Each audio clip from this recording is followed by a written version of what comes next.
Esse é o podcast do canal Ser Pai, onde meu papai fala com outros homens sobre paternidade. E tá começando mais um episódio do podcast do canal Ser Pai. Hoje eu tô aqui com um cara. Na real, eu tinha preparado todo um texto pra apresentar ele, mas daí eu fui dar uma olhada no Instagram e eu gostei muito da maneira que ele se apresenta. Então eu vou botar como ele se apresenta no Instagram. Ele é pai do Pedro, da Maria, do Caetano, homem cisgênero, preto não retinto, e o resto é rótulo. Mas eu vou adicionar também que ele é o marido, o companheiro da Andressa, né? Sérgio, muito bem-vindo. É um prazer muito grande estar conversando contigo aqui nesse episódio do podcast. E, cara, que bom que a gente conseguiu ajustar as agendas para dar certo. Cara, eu que agradeço. Nossa, é uma honra estar aqui. Eu fico muito feliz de receber esse convite. E sim, né, cara, depois de tanto a gente tentar aí e eu não responder, desculpe mais uma vez, mas a gente conseguiu ajustar a agenda aqui e vamos que vamos. Não, você vê como é que é a correria de pai presente, né? Porque, cara, todo mundo que eu converso aqui nos episódios, todos os homens que eu trago, né? Até hoje só veio uma mulher, que foi a Maia Engelmann, né? Que é maravilhosa, que ela veio pro Dia das Mães. Esse ano, no Dia das Mães, também vai ter um episódio especial com uma mulher. Mas, cara, o objetivo é sempre trazer exemplos positivos de homens que realmente vão, cara, poder tocar os outros homens de alguma forma para que eles possam se conscientizar e sejam, né, melhores pais. Mas já começando com uma coisa bem simples, quem é o Sérgio Pai? Quem é esse cara? Qual é a transformação que ele passou do homem que não era pai para a transformação pós-paternidade? Então, o Sérgio Pai, cara, é um cara que precisa se controlar às vezes para deixar que os filhos sejam crianças, porque é um cara, um pai muito medroso, sabe? Eu não sei se é trauma do que a gente viveu com Pedro ou se já é algo meu mesmo, mas eu sou aquele cara que realmente é, procura estar à frente de tudo do que possa acontecer.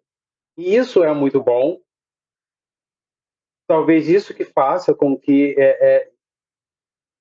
eu divida bem a carga com a Andressa, mas também às vezes eu preciso me controlar, porque senão eu sou aquele pai que a criança não corre, que a criança não sobe ali, não sobe aqui, então assim, é um pai, o Sérgio Pai é um pai mega protetor, mega carinhoso, mega chorão, e que, assim, que fica incrivelmente feliz e, e, e orgulhoso de qualquer coisa que os filhos façam e demonstrem em si. Uhum. Tu sabe que depois que eu me tornei pai, eu, eu fiquei. Eu já ficava nervoso, tá? Quando eu via crianças correndo no meio-fio da calçada. Mas depois que eu tive a Ana, cara, o meu coração começa a acelerar e já fico ali, sabe aquele. Ah, será que eu vou ali? Será que alguém viu que ele tá correndo na pontinha da calçada? O que que eu faço? E eu acho que realmente vem com a gente, né?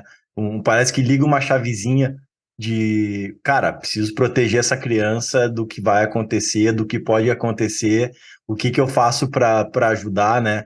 E eu senti muito isso, assim, com a Ana no começo eu era, não, não pode isso, não pode aquilo, não, não, não faz assim.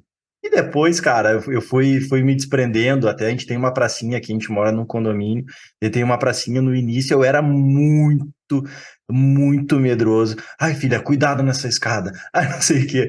E daí, sabe, eu ia dando para ela um pouquinho de independência, daí eu via, não, agora tá melhor, agora tá mais tranquilo.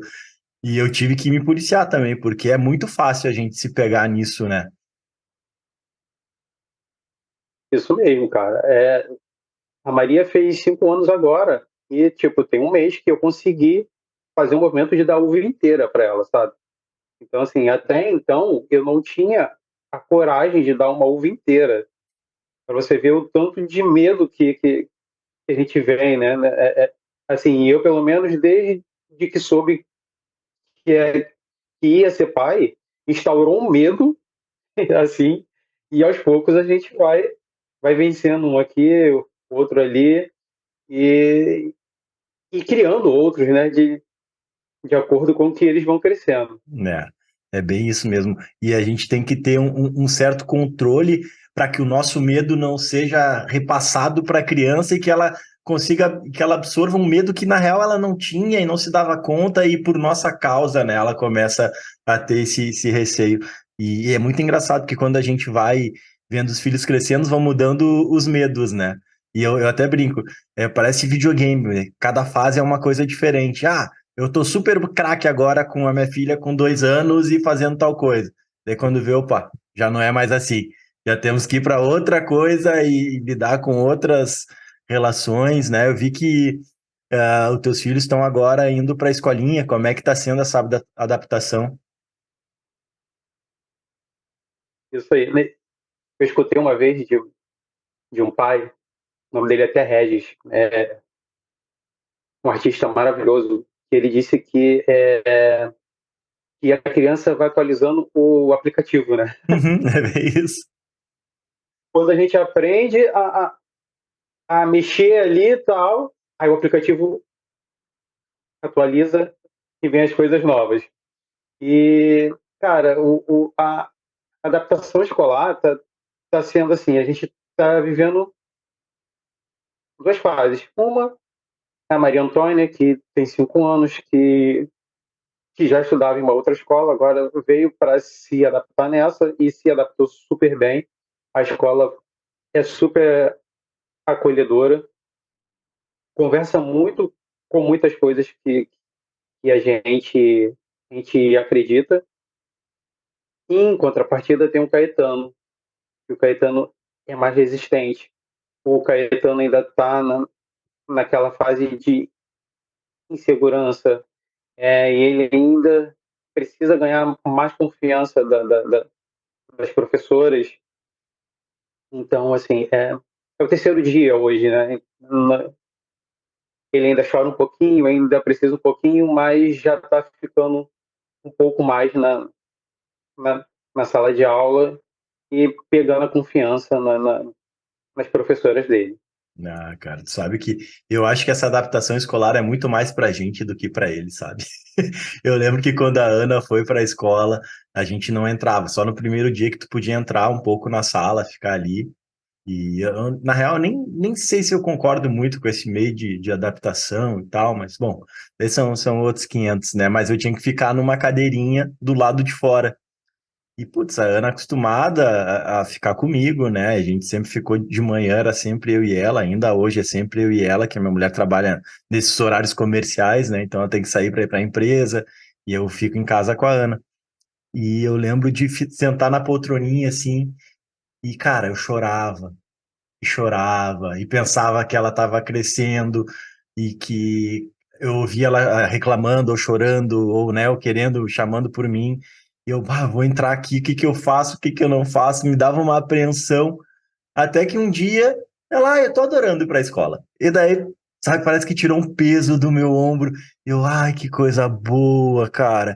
E é uma transformação, né? A criança, quando ela começa a ir para a escolinha, parece que vira uma chavezinha com eles também, né? Tu sentiu isso aí ou não? Cara, então, é, a Maria, quando ela iniciou com 2 anos, na época, antes de começar a pandemia. Então, essa foi a primeira experiência dela em escola. E eu lembro que a minha sensação era de culpa, sabe? Eu tinha uma sensação de que ela estava pensando que eu estava deixando ela ali e abandonando ela, sabe? Que ela precisava de mim, que ela ia me querer e de alguma forma a nossa confiança não ia mais ser a mesma porque eu estava deixando ela em um lugar que ela não conhecia e eu chorava muito, muito, muito, muito mesmo. E qual foi? A Não, era, pergunta agora era, é... era, era ver a adaptação deles também, é uma transformação da própria criança, né? Ah, sim, isso, claro.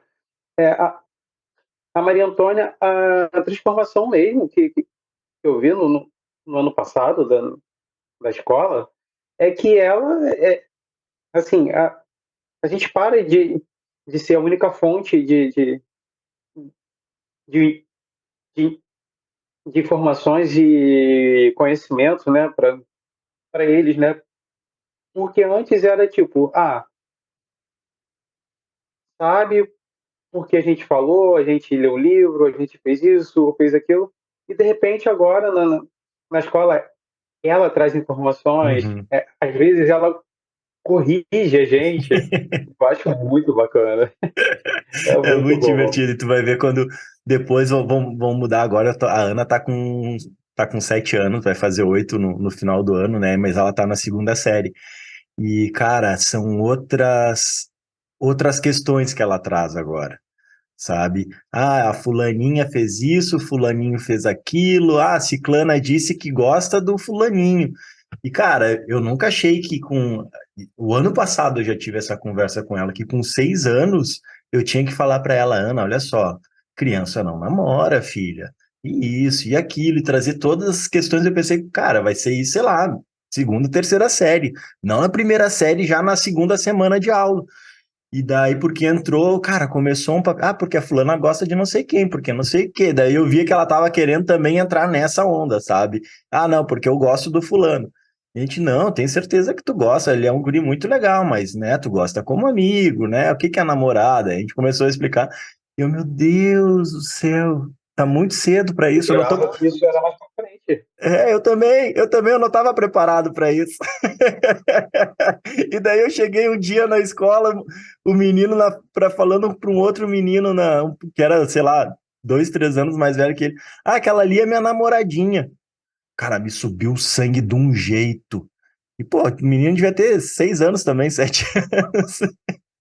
E eu, não, como assim? Tá falando da minha filha? Ela não é tua Mas, namorada, para! mas é, mas é esse que é, é um dos questionamentos, um dos problemas, mas não sei se a palavra é essa mesmo, porque os nossos filhos vão para o lugar onde tem contato com crianças que têm criações de diversas formas, sabe? E às vezes aquele menino que está ali, ele escuta em casa, namoradinha, ele é Exato. bonitinho, ele vai passar o rodo nas amiguinhas, não sei o que, não sei o que lá. E aí chega um certo momento que aquilo vai atravessar os nossos filhos, que está acostumado a ouvir que, criança não namora, e aí ele escuta isso, e aí é a hora que a gente precisa realmente de pôr a cabeça no lugar, de pensar, né? E peraí, vamos trabalhar isso. Bem, Realmente isso é uma coisa que me preocupa, né? mas, Ainda não cara, cheguei, né, mas eu, nesse nisso, mas é algo que realmente é para pensar mais para frente, né? não, cara, e eu não sei se as crianças estão mais precoces, eu não sei, porque eu lembro que eu lembro essa questão de primeiro namoradinho, não sei o quê, eu devia ter uns 9, 10 anos, era um pouco mais pra frente também, sabe? E era pegar na mão, não era nada além disso, né? Mas essa questão que tu falou das crianças lidarem com outras criações, né?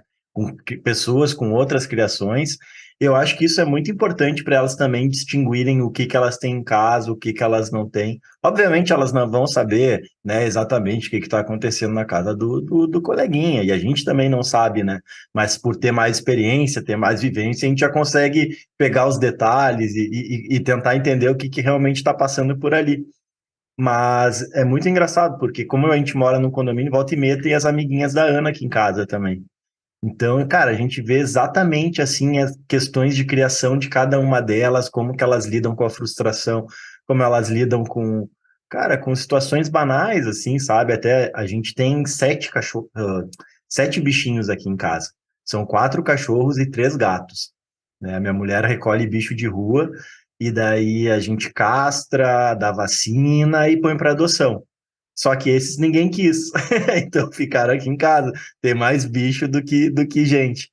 E é muito engraçado, porque as crianças chegam aqui e vem um zoológico, né? É um monte de cachorro e latindo, um monte. Daí aparece um gato que vem dar um tapão na cara do cachorro. E é uma confusão. E eu acho importante elas conseguirem lidar, né? E saber explicar o que que é errado, o que que não é, o que que elas gostam, o que não gostam. Tudo isso eu tô falando para chegar num ponto que a Ana, ela chegava para nós, até quando ela tinha ali os seus 4 anos, 5 anos, e ela falava, ai, a fulaninha apertou meu braço e eu não gostei, né? E a gente, mas o que que tu fez a respeito, né? Ah, eu falei que tinha machucado e saí. Eu falei, olha só, filha, quando alguém te machuca ou faz alguma coisa que tu não gosta, tu tem que falar para essa pessoa. Porque às vezes é o jeito que os pais dessa criança lidam com ela.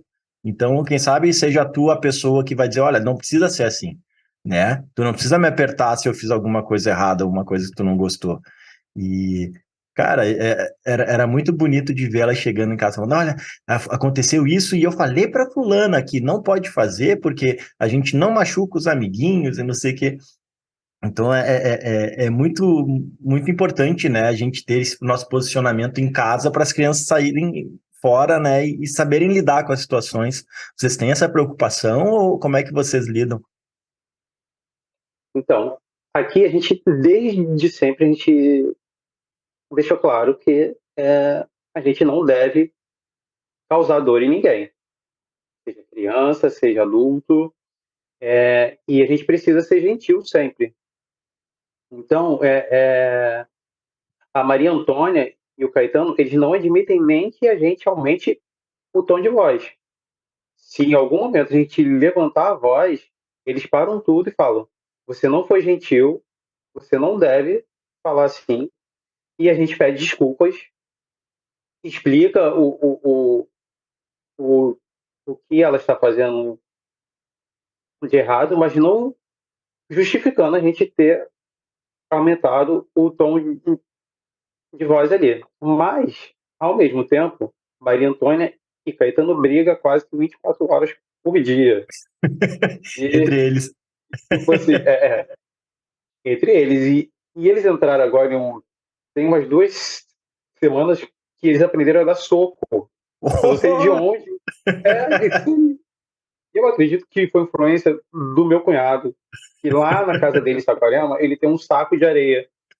E as crianças são mega fã dele, né? E aí passa meia hora com ele e volta outra criança, né? E a gente tá nessa de pelo menos umas 46 vezes ao dia a gente tá explicando, ó, não pode dar soco, soco machuca. Olha, não pode bater, porque realmente eles, ao mesmo tempo que estão brincando juntos, daqui a pouco sai a pancadaria ali e tal. Mas com outras crianças, a gente nunca teve esse tipo de problema. Nem de uma outra criança agredir eles e nem de eles agredirem outras crianças. É mais ela e o irmão mesmo. Mas o lance todo é que a gente vive muito dentro da nossa bolha. Então, eu não sei quando sai, quando a gente sair dessa bolha, como vai ser. Agora vamos ter que experimentar, A né? gente, Na escola já vai saber. Na escola vai ser o primeiro. E é bom que é um ambiente controlado, né? Tem os professores e tal. E como é que foi a preocupação de vocês em escolher a escola? Porque vocês acreditam numa educação respeitosa, né? Deixa eu só perguntar uma coisa antes, depois a gente volta nisso. Vocês conhecem a música do Não Pode Bater, Não Pode Beliscar? não, eu não conheço. Não? Não pode bater, não pode morder, não pode beliscar. Tem que fazer carinho e dar um beijinho e ajudar. Bacana, É a vou música gravar essa da. para cantar para eles. É a música que a Ana aprendeu na escolinha dela. Sempre que alguém fazia algo, batia ou tinha uma situação assim, né, de violência, todo mundo parava e cantava todo mundo junto essa musiquinha. E é importante, né, que música entra muito fácil É, para eles, cara. né? Então é É. Eu lembro que a bom Ana isso. era essa música que ela guarda, guarda, guarda bem direitinho. Quem guarda direito encontra tudo arrumadinho. Cara, a gente usou Muito muita bom. música o tempo todo e a gente adorava pegar músicas aleatórias e inventar as letras, que nem o Rafinha que tá fazendo, né? Fazendo paródias, a gente adorava fazer isso em casa também. Quem faz muito isso é o Caetano. O Caetano tem uma musicalidade incrível e ele pega músicas que ele já conhece e incorpora a, a, o que ele quer viver ali agora, as coisas, e ele vai criando música, sério.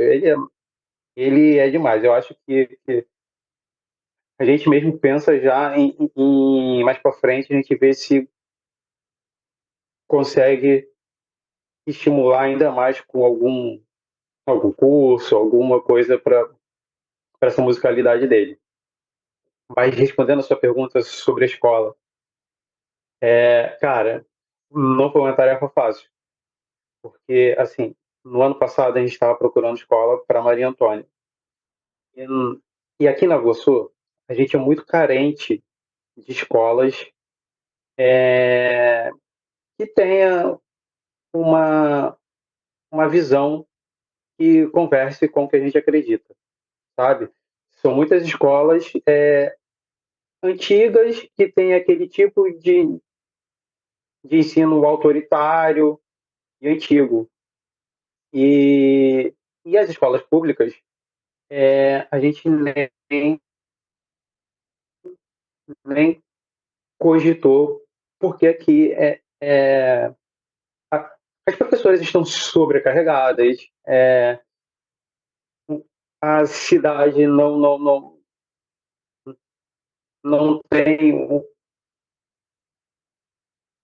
não dá uma boa infraestrutura. A gente resolveu ir procurar algo que converse mais com o que a gente acredita e não tirar a vaga de uma criança que necessita da escola pública.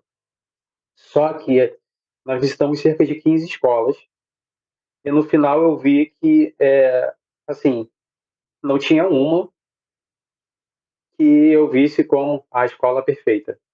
Mas eu acho que não existe, E cara, aí, escola perfeita. isso aí. E aí eu percebi que escola perfeita está dentro da minha cabeça. É o que eu gostaria que acontecesse ali. E aí nós nós ficamos entre essa escola que ela está hoje e a escola que ela estudou no ano passado. E, nós decidimos a outra apenas por questão de uniforme, porque o uniforme da escola que eles estão hoje, o das meninas é rosa e dos meninos é azul. E a gente não, não curte muito essa estereotipação de gênero, né? Então, a gente ficou nessa questão e decidimos pôr na outra.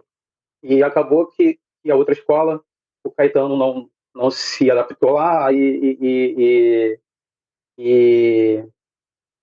e o horário que a gente tinha escolhido não era bacana lá. E a gente ficou um pouco desapontado com ela e decidimos pôr nessa hoje.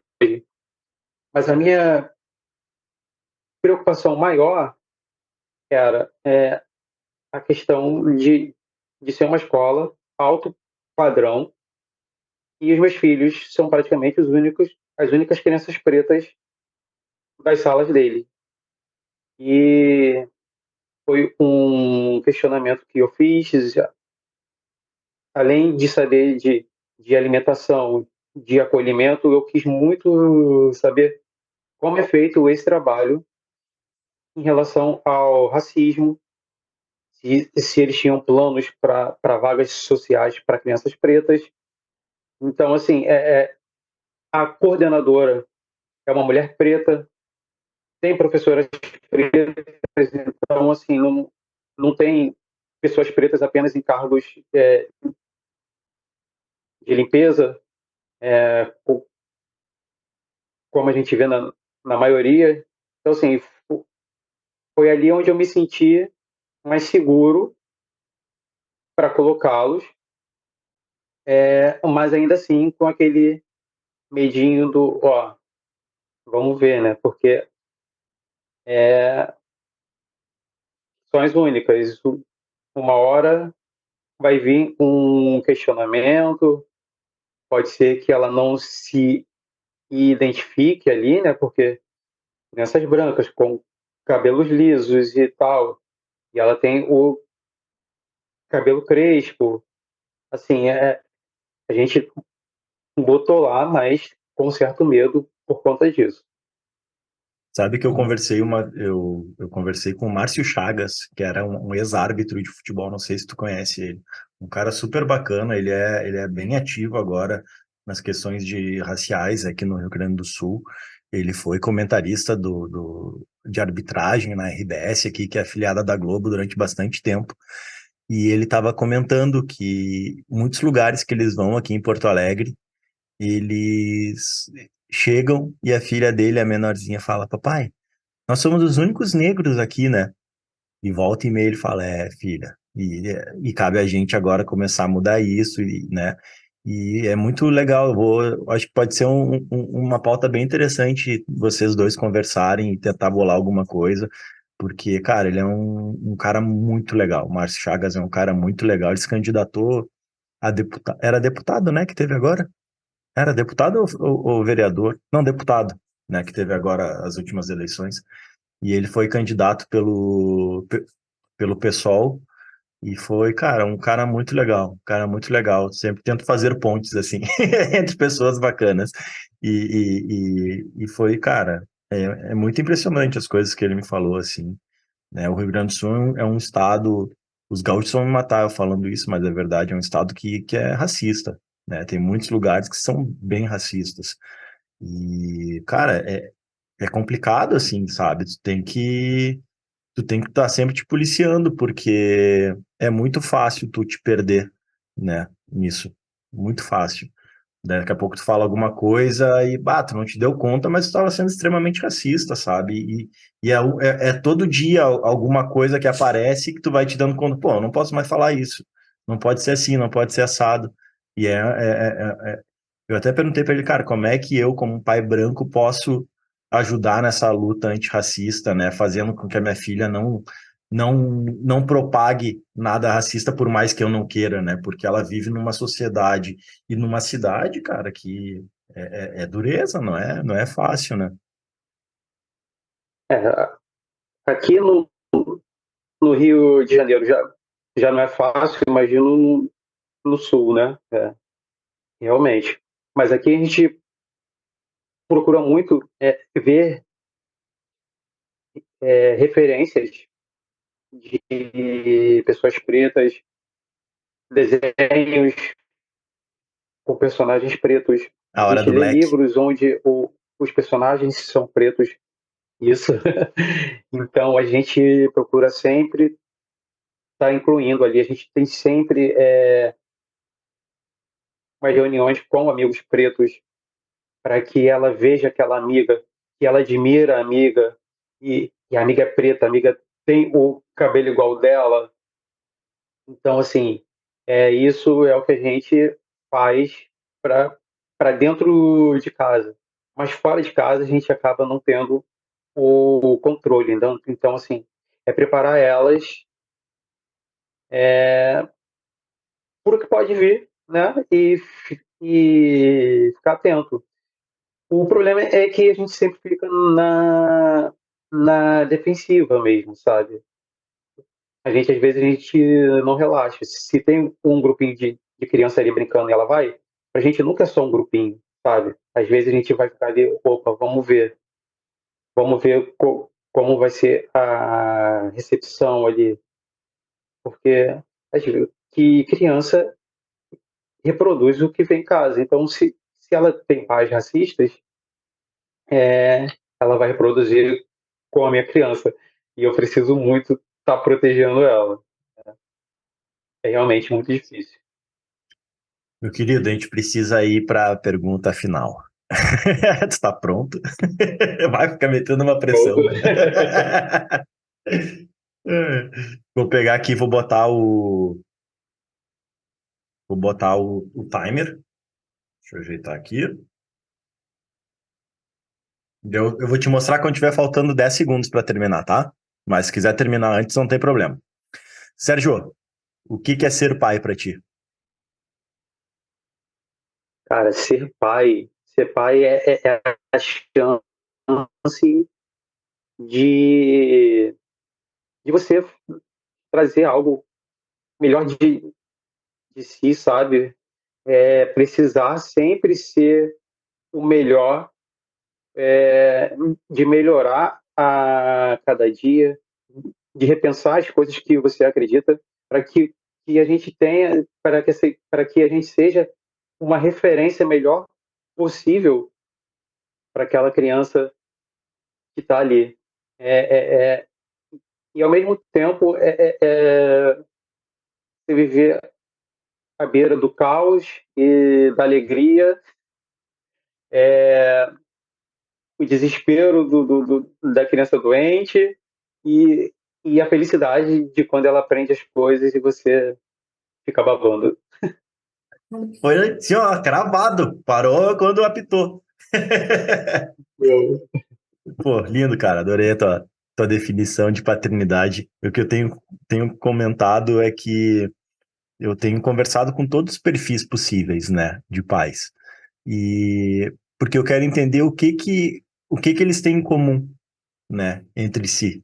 Que são de realidades diferentes, de cidades diferentes, né, de culturas diferentes. E eu tenho percebido que realmente mantém todos eles, né, que façam que eles tenham um laço entre si, é essa questão de querer dar o seu melhor e de amar incondicionalmente seu filho, né? Essa questão do amor e do amor ser um combustível para a gente se tornar uma pessoa melhor. Isso é sempre o que eu estou vendo em comum entre os pais e eu acho que diz muito sobre a pessoa, sabe? Essa resposta diz muito sobre quem é essa pessoa, porque eu realmente acredito que um homem que é um pai presente mesmo, sabe? Aquele que realmente pega junto, que não precisa que a mulher fique falando para ele o que ele precisa ou não precisa fazer, o cara que realmente sabe o que tem que ser feito, né? Porque tá consciente. Ele tem um estilo de vida, então eu vejo muito que a paternidade é um estilo de vida, sabe? E eu não vejo nenhum estilo de vida mais lindo do que tu ser o melhor pai possível para teus filhos. E é por isso que eu quis te trazer aqui para essa conversa, porque eu acho que tu é um baita exemplo, um cara que pode tocar a cabeça de muitos outros homens e fazer com que eles sejam pais melhores e mais conscientes. Então, Sérgio, cara, muito obrigado por ter topado essa conversa, né, por ter, né, dado um pulinho fora da adaptação das crianças para vir conversar comigo aí. E pode contar com o Ser Pai para o que precisar. E se tu quiser deixar uma mensagem para quem está nos escutando, nos vendo, fica à vontade. Eu que agradeço.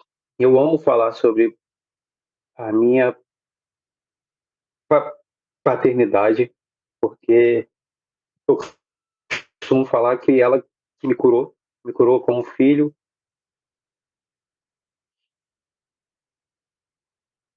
Ô, meu velho, sinta-se abraçado. Tô te abraçando aí. Eu não tive um pai como eu sou, sabe? Eu tive um pai que não era presente.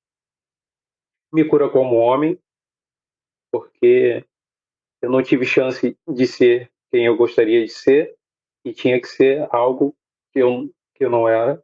E hoje eu sou o que eu sou. E então, assim, talvez se eu não fosse pai, eu não estaria aqui. Então, é, cara, se a gente não for um pai presente, quem perde é a gente, os nossos filhos, a nossa família. E a paternidade é muito importante na vida, que a gente viva isso tanto como filho, tanto como pai, para o nosso crescimento, para a nossa evolução como ser humano. E é isso. Cara, pô, sem palavras. Muito obrigado. E, pessoal, daqui uma semana, 2 semanas, eu não sei como é que vai ser ainda, tá? Eu sei que tá me escutando, mas já é o 3º ou 4º episódio da temporada, mas vai ser daqui a uma semana ou daqui a 2 o próximo episódio. Então, até lá. Abraço. Valeu, meu amigo. Abraço. Esse foi mais um episódio do podcast do Canal Ser Pai, Sociedade Educativa Recreativa Pai. Para saber mais sobre o projeto, acesse no Instagram @ocanalserpai, no YouTube /SerPaiTV e no Facebook @Canal Ser Pai. Até a próxima!